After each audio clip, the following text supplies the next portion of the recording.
സുബ്ഹാനല്ലാഹ്, എത്രയാണ് അങ്ങനെ സംഭവിക്കുന്നത്.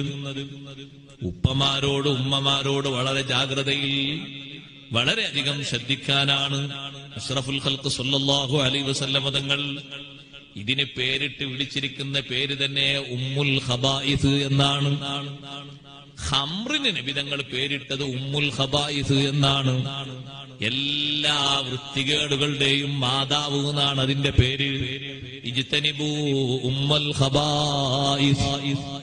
അത് നുണഞ്ഞ് അതിന് അഡിക്റ്റായോ വേശ്യാവൃത്തി ആളില് പെട്ടെന്ന് വരും. തസ്കര സ്വഭാവം വരും, അക്രമ സ്വഭാവം വരും, വഞ്ചനയുടെ വിവിധ രൂപഭാവങ്ങൾ വരും. സ്വന്തക്കാരെയും കുടുംബക്കാരെയും വഞ്ചിക്കുന്നത് എളുപ്പത്തിൽ വരും. അങ്ങനെ തുടങ്ങിയുള്ള നീചവൃത്തികൾ ഏതെല്ലാമുണ്ടോ മുഴുവനും ശരീരത്തിൽ അള്ളിപ്പിടിച്ചു പോകും. അതുകൊണ്ടാണ് ഇജ്തനിബുൽ ഖംറ ഇജ്തനിബൂ ഉമ്മൽ ഖബായിസ്.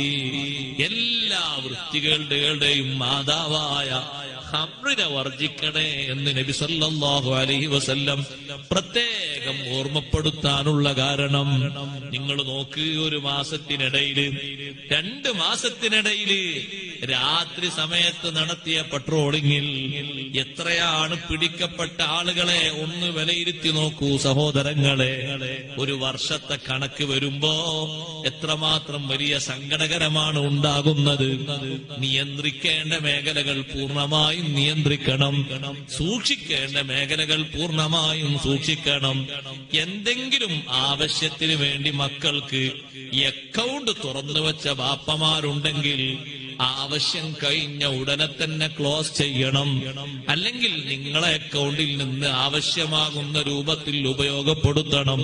സ്വതന്ത്രമായി അക്കൗണ്ടുകളും മറ്റും തുറക്കുമ്പോ ഈ സംഗതികൾക്ക്, വിൽപ്പനകൾക്കും വാങ്ങലുകൾക്കുമൊക്കെ എളുപ്പമായ മാർഗം മറ്റൊരു ഭാഗത്ത് തുറക്കപ്പെടും.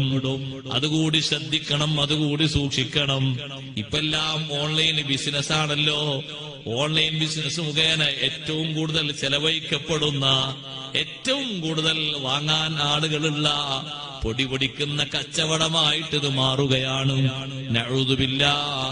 അതിന്റെ ദുരിതവും ദുരന്തവും അനുഭവിക്കുന്നവർ 1ഉം 2ഉം 10ഉം 20ഉം 30ഉം കുടുംബാംഗങ്ങളല്ല, ഇഷ്ടം പോലെയുണ്ട് ഉപ്പമാരെ, ഉമ്മമാരെ.